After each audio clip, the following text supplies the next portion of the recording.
The receiver cable of this model XS phone is damaged, causes FaceiD function to be unavailable.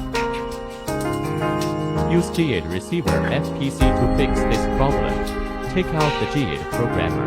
Install the corresponding function board. Connect the cable to the host for testing. Click Test. Display normal. Connect the phone to the host.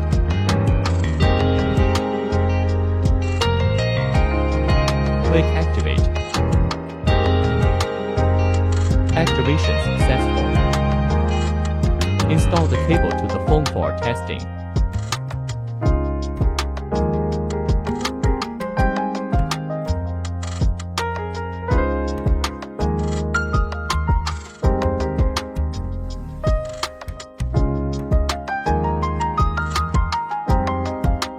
FaceiD functionality has returned to normal.